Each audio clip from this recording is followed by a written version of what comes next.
Hi, this is Mike at Gamefromscratch, and welcome back to our ongoing Godot Game Engine tutorial series. Today we're going to be taking a look at two separate but very important processes. The first one is basically your program's lifecycle. Often you would know this as the game loop or lifecycle again. We're going to look at how your program updates. When you've got your game objects in Godot, you might be sitting there going, all right, now do something. Like you see in front of you, I've got this sprite on screen. How do I make it live? And that's exactly what we are going to look at in two ways. First off is how to update things on a per frame basis so your code can be in there controlling how your nodes operate. The second thing is going to be handling and responding to input. Those two go together to add life or logic to your game itself. So like I said, this is a very important subject. We're going to jump right on in a second. Let me just say, this entire series assumes that you've seen or are aware of all the content up to this point. So if I cover something very briefly that it doesn't really make a lot of sense, there's probably a good chance it was from a previous tutorial. If that happens, make sure you check a previous one. And even then, if you find that I didn't cover it completely, I may have skipped over something without being aware of it, let me know in the comments and I'll make sure I cover it going forward. On top of that, we're also going to be covering later on, we're going to jump a little bit into the C++ code behind the Godot Game Engine.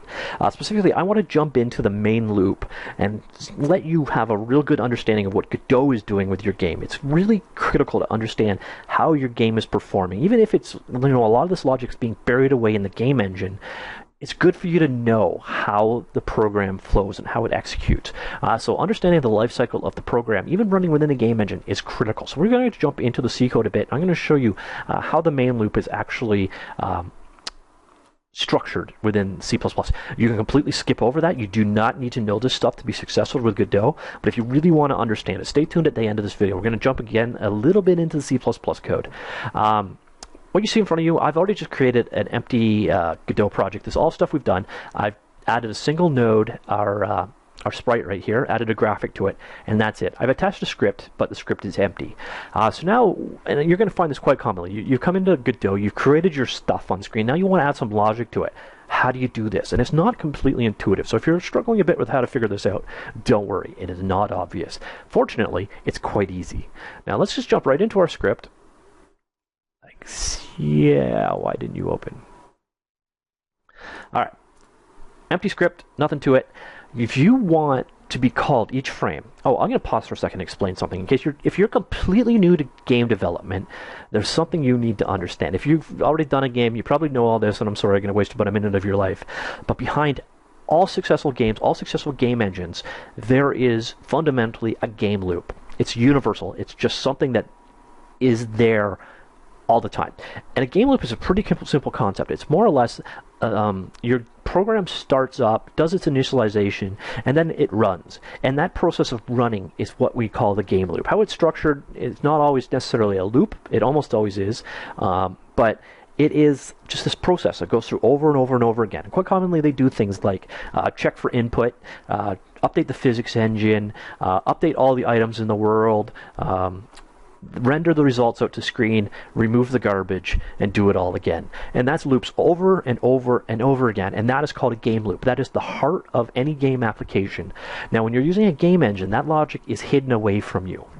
That's what we'll look at in the source code later on, but that logic is part of the game engine, and your program itself responds to different points of time within that loop. So each loop through, it will call into your program, and your program needs to know when to update. However, sometimes you actually have to tell Godot that you want updating, which is exactly what we're going to start with. When you have some logic you want to perform in your one of your nodes, you have to register to say, hey, I've got some processing to do, and it is done in your ready call by going set process, spelt right, process is true. So what you're saying is, I have processing to do. And every frame, every time that Godot runs through its own game loop, it will now call your node and say, oh, here, go ahead. And what it is going to call is the virtual function that we are now going to override, called process. Process is passed a single floating point value, which is the amount of elapsed time since the last time it was called. All right, so now what we're going to do is let's actually update our sprite. I lost mouse focus. Here we go. Update our sprite every frame. So each time this guy's called in, we're going to just go ahead and get Current position equals self dot get position. Current position dot x plus equals 100 times delta. The logic here is what we're saying. Delta is going to be a very small number. It's generally in a fraction of a second, so 0.12 or whatever. Well, you can take that value and multiply it by unit and get a per second amount. So what we're saying is we want to move by 100 units. And if I did this as it is, it would happen almost instantly because it would move by 100 units every single pass through the loop. And you've probably heard of game loops or games running at a fixed frame rate, 30 frames per second, 60 frames per second. Well, when the game loop is also running at 60 hertz, it means it's going to call itself 60 times. It could potentially, on a really fast computer, be calling itself 250, 260 times. So if I call this logic here 200 times at 100 pixels per call, it's going to just instantly off screen. So what we do is we multiply it by the amount or the fraction of a second that has occurred since the last call, and that will smooth it out, and this will in turn make this so that X is updating itself by a total of 100 units per second as opposed to 100 units per call. It's a very common thing to do, very handy. The only time this really falls on its face, this logic, is if for some reason your update is taking longer than a full second. But if your update is taking longer than a full second, you got way bigger problems on your hands. So a neat little trick for smoothing out coordinates across calls, so they run the same speed on different machines. So now we just want to take it so that if our guy moves off the screen, we're going to move him to the other side.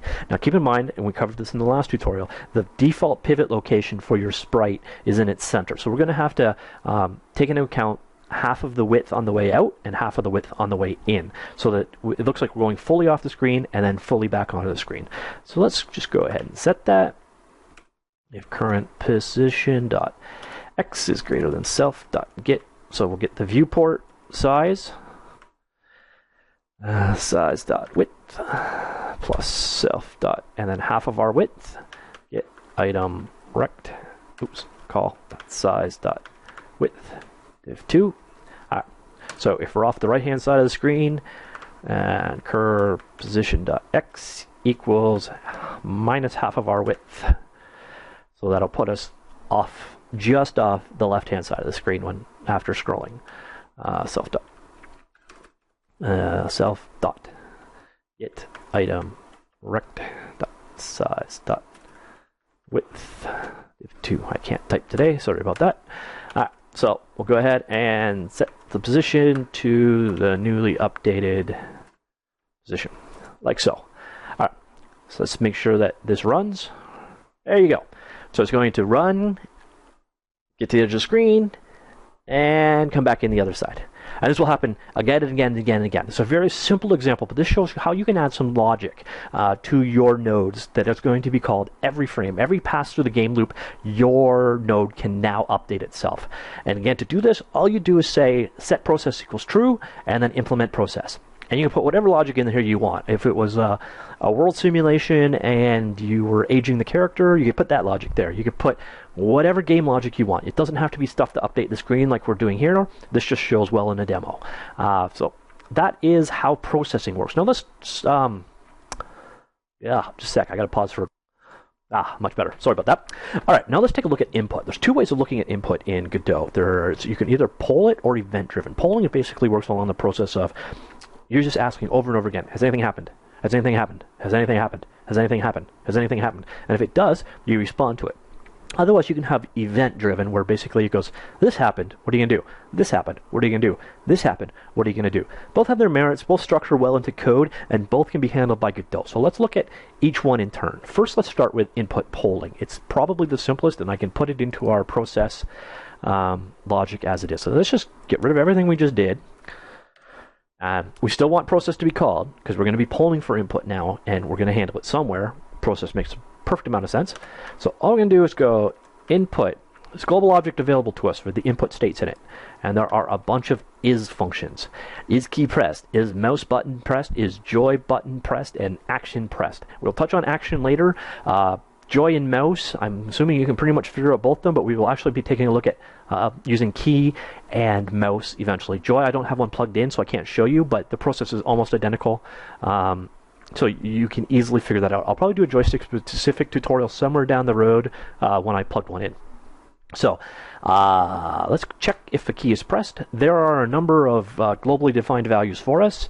They are all named key underscore something, and we're going to check for key escape being pressed. If it is, let's also check if another key is down. If input.is key pressed, and we'll make sure the shift key is down because we're going to exit the program when this is done. So we gotta want to make sure that they actually meant to do it.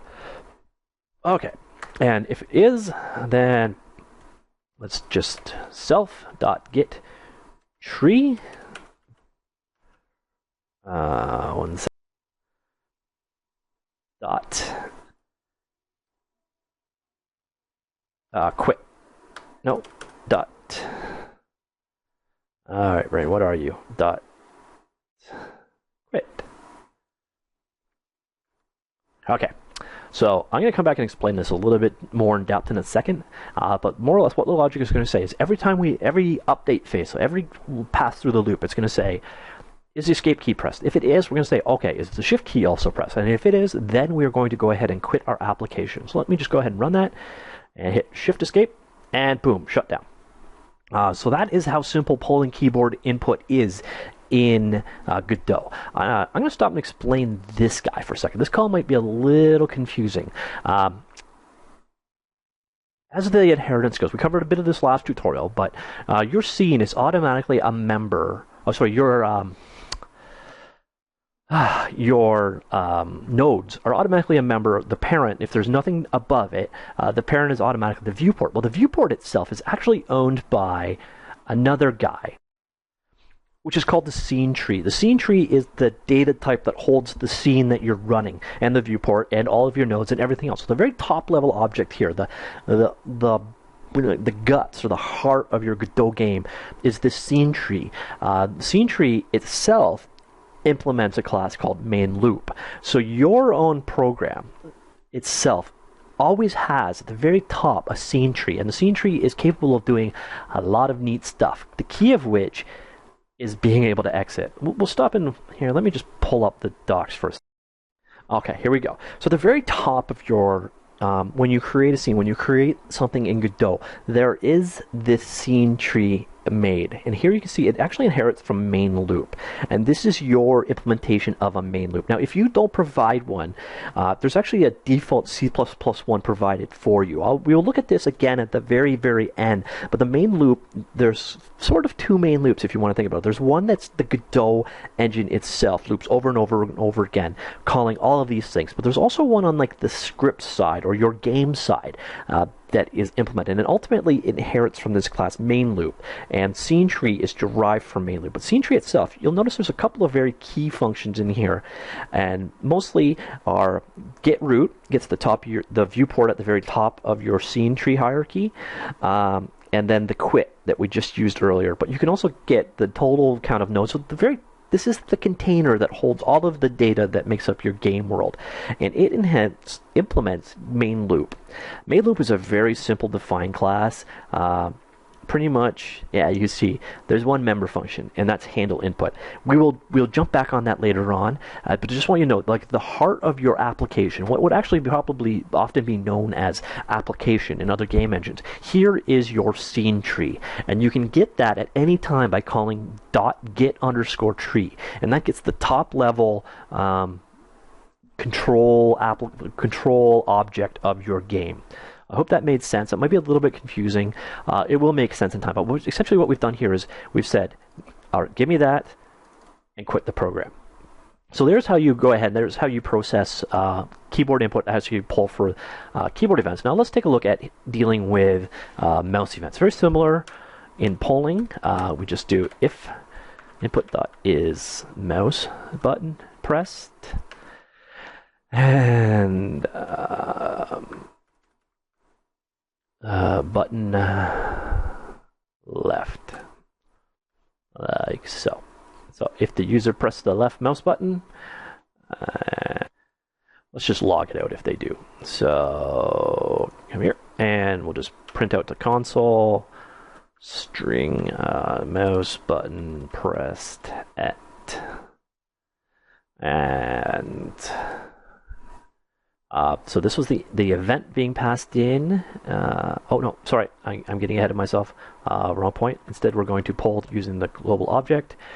So input, and then you'll notice here get, and it depends on the kind of input you're dealing with, but there's a lot of different options here. So get joystick access, name, get the accelerometer, etc. What we want to do is go ahead and get the current mouse's position. We just do get mouse position like so. Should be it. Go ahead and run that. And don't make an error. Closed string. Yeah, it's missed a bracket. All right. Now go ahead and run that. And now when I click, you'll see down here that it's updated here. Now you'll notice that there's a lot of them. That's because events fire really, really fast. So you could probably have 60 plus event updates per second.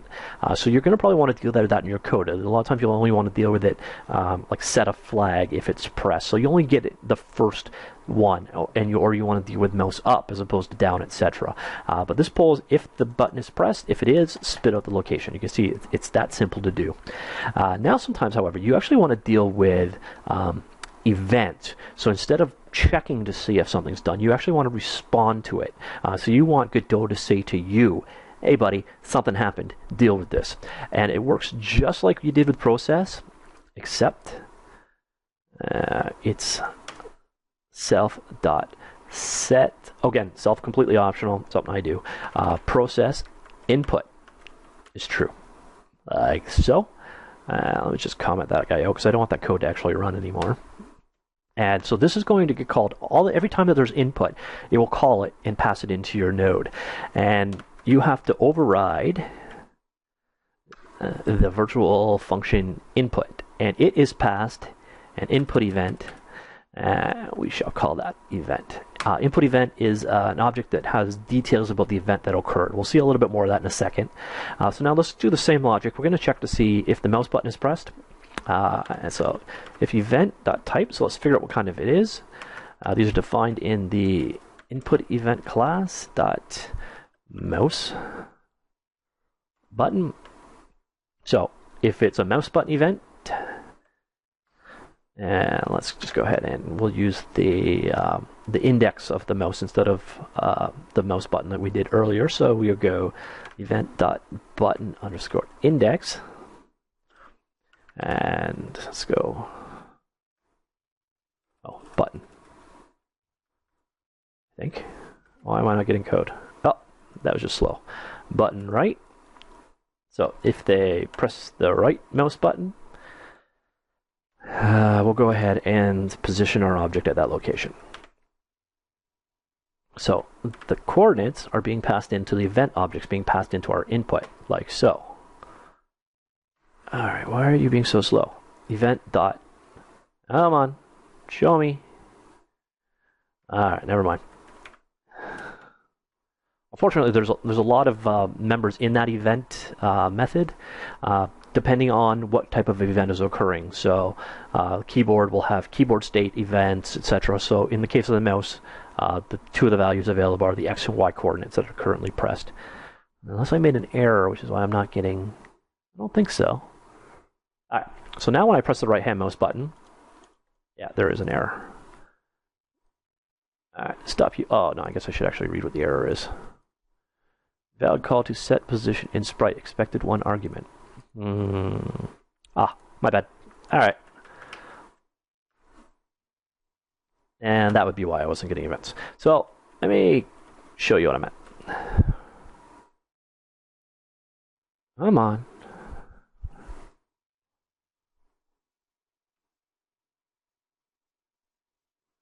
You're being annoying. All right, go ahead and run. Right click, automatically positions where we want. Okay, so that's dealing with the mouse event. Let's take a look now. So that's keyboard event driven, and no, that was just mouse event driven. Sorry. Now let's take a look at the same thing for keyboard. Same basic logic. So this is just going to be if a keyboard event occurs. So event.type equals input event key, and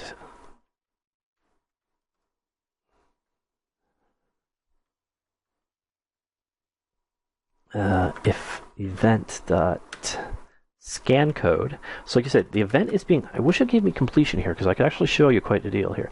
There's a bunch of different different members available based off the different types of event. So like I said, in the case of mouse, there's an X and Y coordinate, so the current mouse cursor. In the case of a keyboard event, there is a scan code value, which is like the key itself that was pressed. And that would be event.scanCode, and then we'll check to see if it is set to key.write. So if they press the right key, so here we're doing it, it's not frame smoothed at all, there's no delta to multiply it by, we're literally just updating the position, and let's set that position.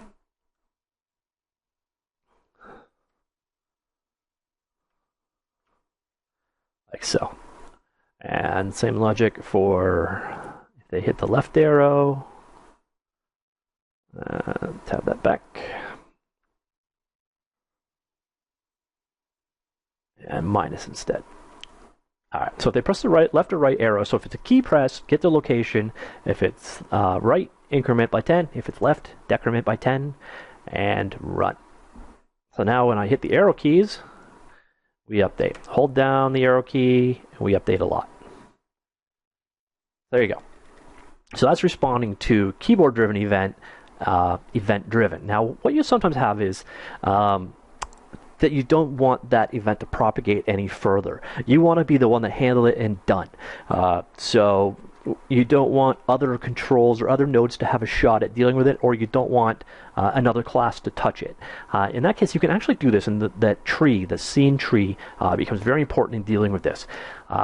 So let's say on the event of the key right or key left, you don't want to respond to keyboard events any further. You don't want this particular event to be propagated any further up the chain.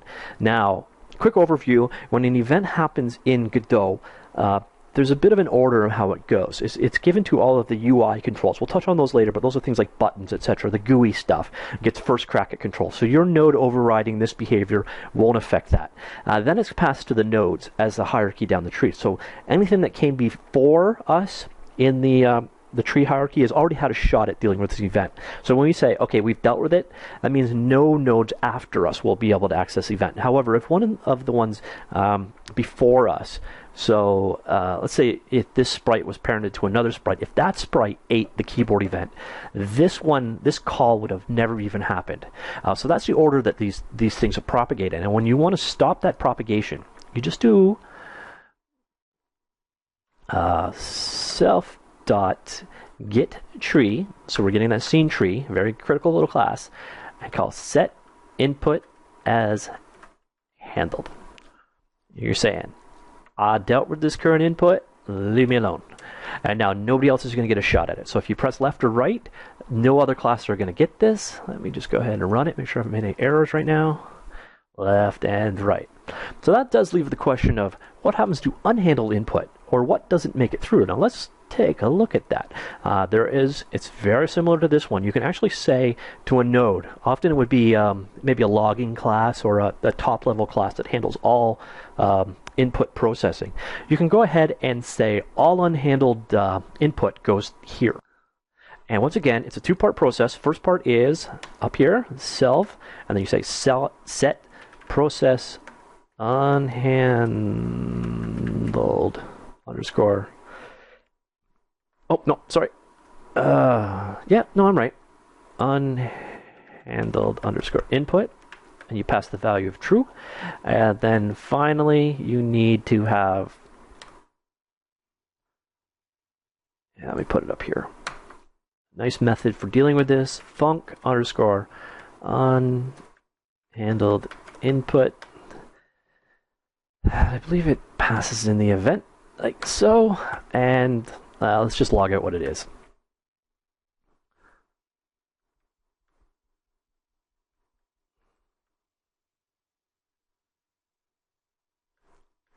Like so. All right, let's go ahead and run that. And you're going to get a lot of messages when this is running. See, if you look down here, it shows the mouse motion events not being handled. I'll start doing some clicks. Left click isn't being handled. Double click, scroll, etc. So all of the, and here, let me just hit some keys. Now, I'm going to go ahead and hit the right arrow. You notice it didn't show up?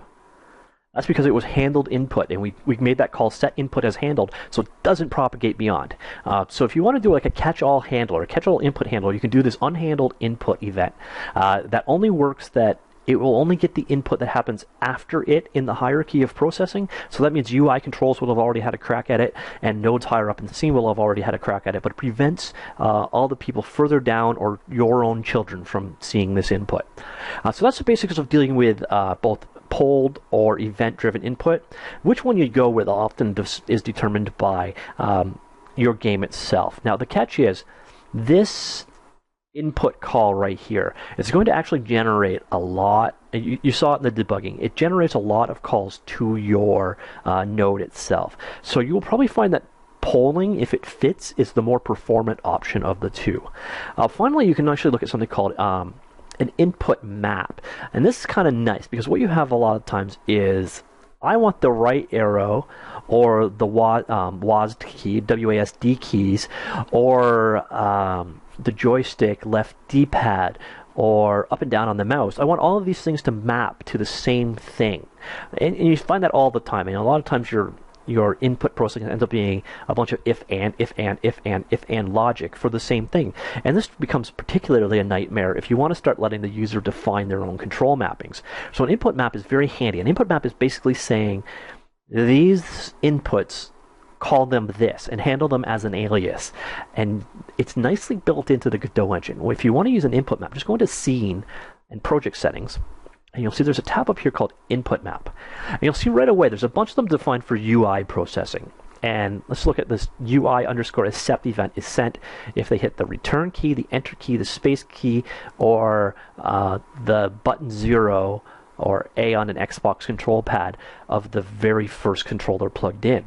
It's very handy. So all of those things are now being mapped to this UI underscore accept command. Let's go ahead and create our own. We'll call it move underscore right. And you name it and you add it. Boom, it was added to the bottom. And then click over here to this plus. And then you can define what does a move right constitute. And let's obviously do the right arrow. And add another one, key, and we'll make it the D key. And I don't have a joystick plugged in, so I can't do those to show you, but I'll go ahead with the mouse button and mouse wheel down of the very first device. Add. All right, so all of these are now masked. All of this input is now masked to the command move underscore right. So we're done. Click save. It's saved, and close. Now the process of dealing with an input map is pretty trivial. Let's go back to get rid of pretty much everything except for process. Oops. Die! Alright, there we go. And we don't need input. We don't need unhandled input. We're just going to poll on this one. So you're garbage, and let's uncomment you. Alright, so in the process call, so the call for each frame, we're just going to go ahead and we're going to check to see if that action happened. And that's a matter of input.isActionPressed. Remember I told you we'd come back to that. And then you just pass in your name, like so. And we'll do the same thing we've been doing. Get POS for POS plus equals 100 times delta self.set POS is cur POS, like so. Alright, so I go ahead and run that, and now if I hit the right arrow, we get an error. I made a mistake. I did it again. Alright, I gotta stop doing that. Vector 2. Duh. Alright. There we go. Let's try that again. So I press right and we move. I press D and we move, or I use the scroll wheel. And okay, nothing's actually happening. That one might be a bit of a bug, but as you see, the right key and the D key are now both mapped to that same control, and that is handled using InputMaps, which maps a name to the event. Now, you're going to find InputMaps need to be sort of on-off type values. They're literally things that are is pressed, like so. You'd use an input map for move right, but there's no, because all of these things are being masked together. You'd either need to do more logic. So let's say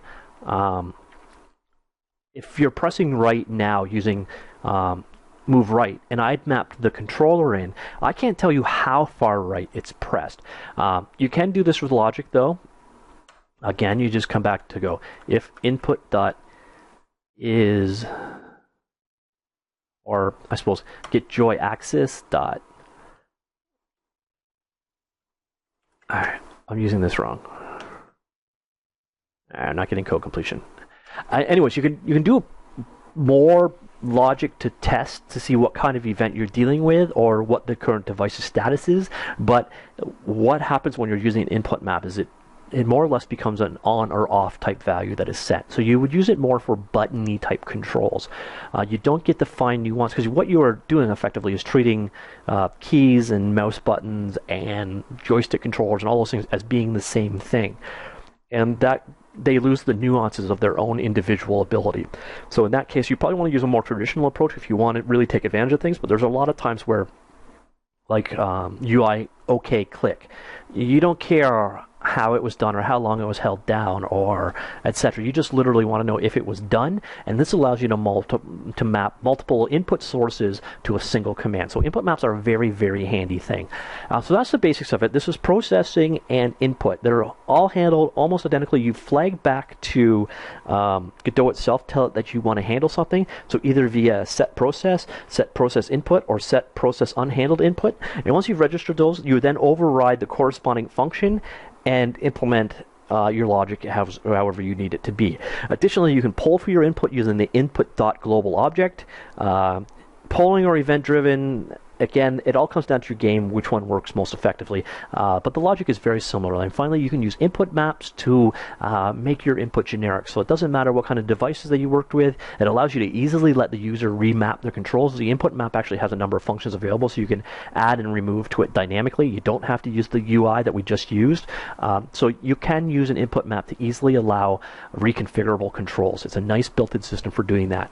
All right, as I said earlier, we're now going to take a quick look into the source code so you can understand how the main loop, or at least where it is and how it works. Now, Godot itself is hosted on GitHub.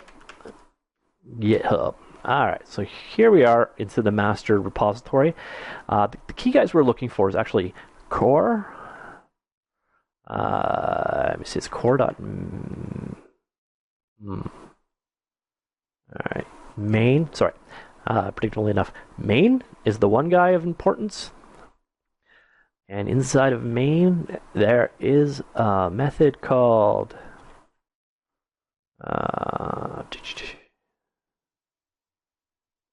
iterate, I believe. So why don't I just search iteration? This is essentially the heart of the game loop. There's a bunch of other stuff that just happened for setup. There's a bunch of logic in here because Godot can run in engine mode. So the tools are actually kind of a game that Godot has implemented for you. So internally they kind of look the same, but there's a lot of logic in there for saying, are we editing versus playing a game? So you'll see a lot of things done that way, but ultimately after all the setup happens, there's a loop that's called, and every iteration through the loop, this main.iteration is called. You see the logic is, it's pretty consistent to, well, I guess it was on the text version I said this, but the basics of a game loop, you can see them all here. Let's find out how much time's happened, figure out the delta or the elapsed time between then, find out the fraction of a second that's occurred, then let's see, looks like we're updating the physics, updating 2D physics, and then here's a critical call. And this is very important.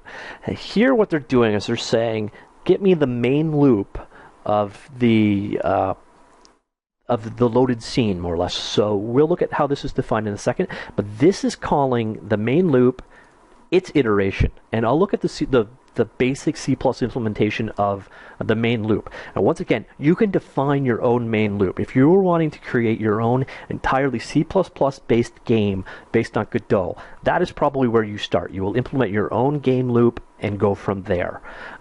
But they do provide a reference one, or you could actually implement one in GDScript. You just have to inherit from that main loop class and implement the methods required. The key one here being iteration. So this iteration call that we're in main, is going to be called over and over and over and over again, as it's called.